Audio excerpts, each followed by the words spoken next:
This is Dominant TV, ladies and gentlemen. Welcome back to another edition of Edmonton Oilers discussion here on the channel this afternoon.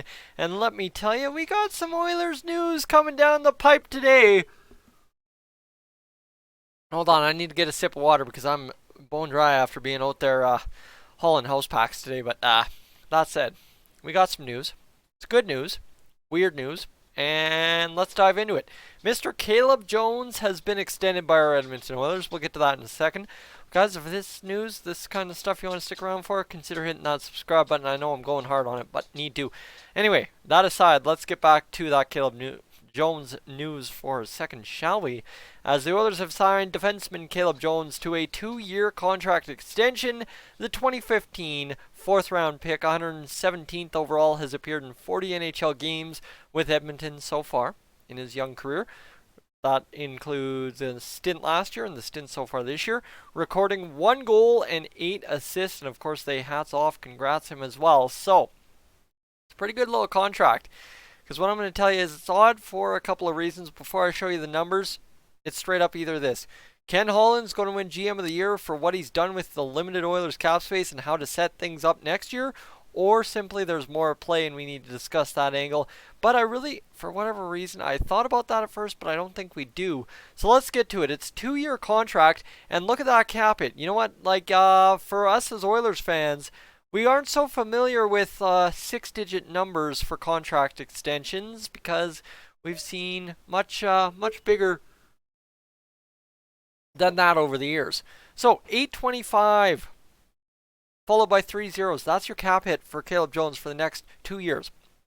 Now, it may also be 850. I'm not 100% sure. I've seen all over Facebook, Twitter reported at 850. Sportsnet reports the contract at 850 AAV for the 2 years. However, this is cap friendly. This is what they do. This is their bread. This is their butter. This is their business. So I'm believing cap friendly here, hoping they aren't straying me down a weird path and going at 825. This includes $50,000 in signing bonuses for the 2021 season, a base salary of $700,000 and $900,000 the season next. So for Caleb Jones, a fantastic contract for sure. $1.6 million. Well, okay. Let's actually backtrack. I said fantastic contract for sure. Just who is this fantastic for, and why is this fantastic? Well, for Ken Holland, this is an absolute win.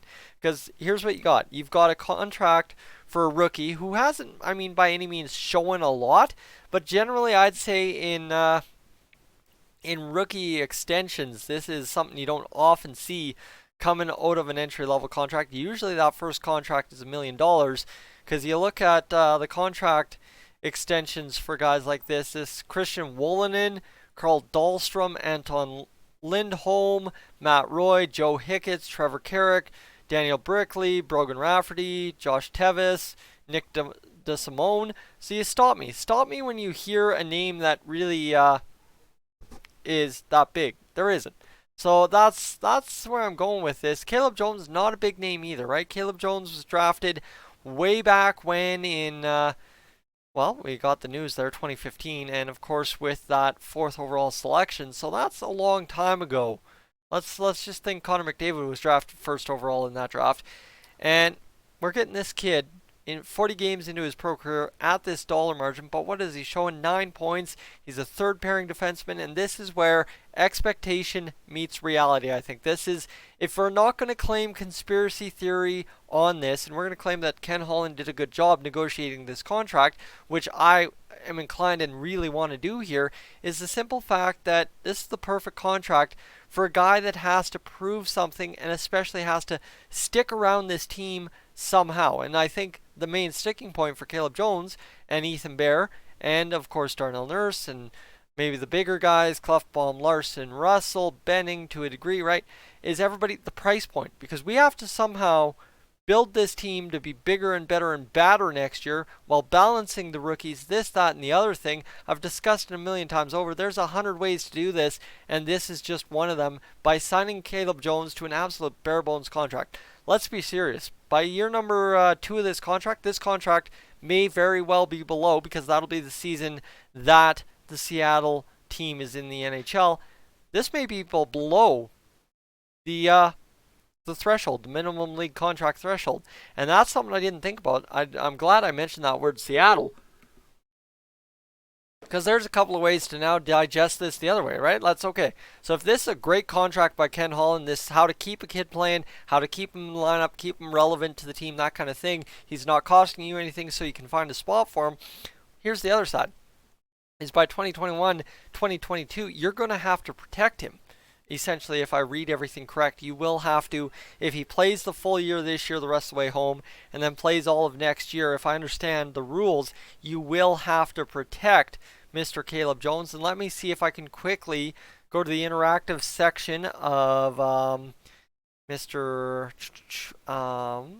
go to the expansion list of Seattle and see if Mr. Caleb Jones is on there and if I have to protect him. So let's get this going. Exposure required. That's the Rangers, the Oilers, Predators, Montreal Canadiens, Los Angeles Kings, Florida Panthers, Edmonton Oilers. So by the looks of it, you do have to protect or not protect Caleb Jones. So that's where it gets interesting. You can protect 3 D-men.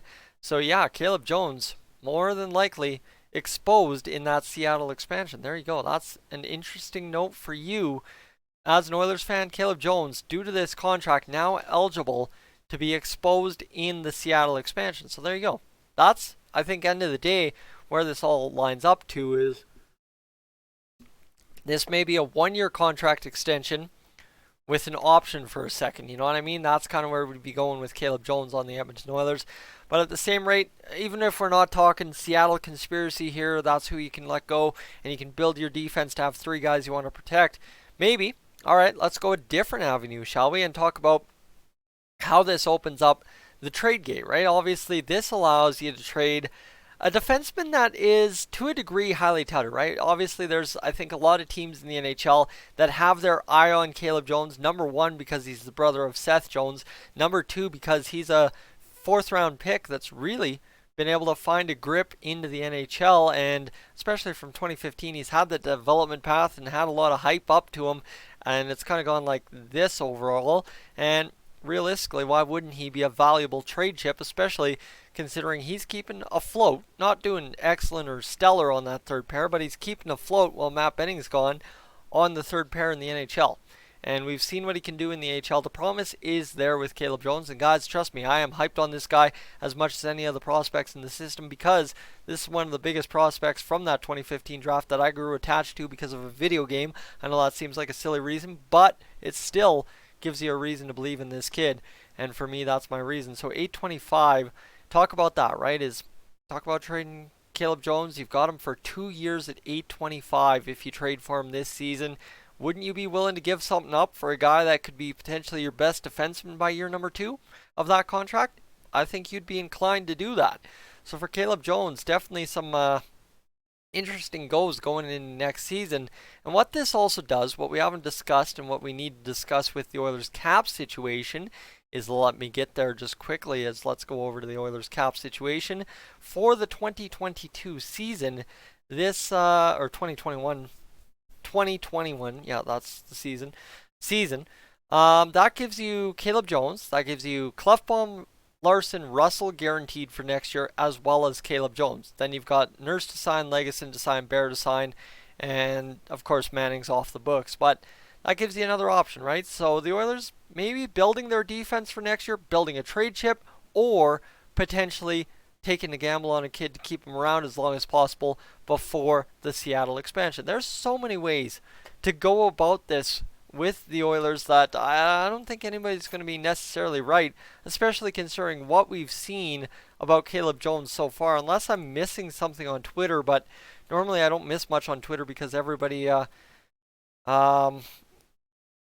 everybody does. So here you go. This is Kurt Levens. Actually, this is a good tweet, and this is what I was talking about. There's certainly something there with Caleb Jones. With patience on all sides, he has a real chance. So that's a quote. Draft good players, keep good players. So that's, you know what, that's good. And this, again, a very good contract. If that's where you're going, this is a very good contract for Mr. Ken Holland, right? This, end of the day, we can talk Seattle expansion, we can talk trade chip, we can talk whatever conspiracy you want to talk. At the end of the day, guys, this is an absolute big time win for Ken Holland at the end of the day, and I can't be any more excited about that than anything. This is a huge W in the column for Ken Holland, because if you keep him for both years and you've got him at 825, wow, that is unreal. Or even 850. Don't shortchange me 25,000. I don't really care, because in the NHL world, that's not much. That's a big time win. So a lot to consider. I've tried to take the other angles to it that might be there, but realistically, at the end of the day, I don't think anybody can say this is a big old fat L like Peter Chiarelli would normally take in these kind of contract negotiations with players he's drafted. So Peter Chiarelli not signing this contract, Ken Holland doing the evaluation of talent and potential, and possibly getting Caleb Jones into the best situation to set up his career the rest of the way home. Guys, I'm Tyson. This is Stolen TV. I will catch you, as always, in the next one.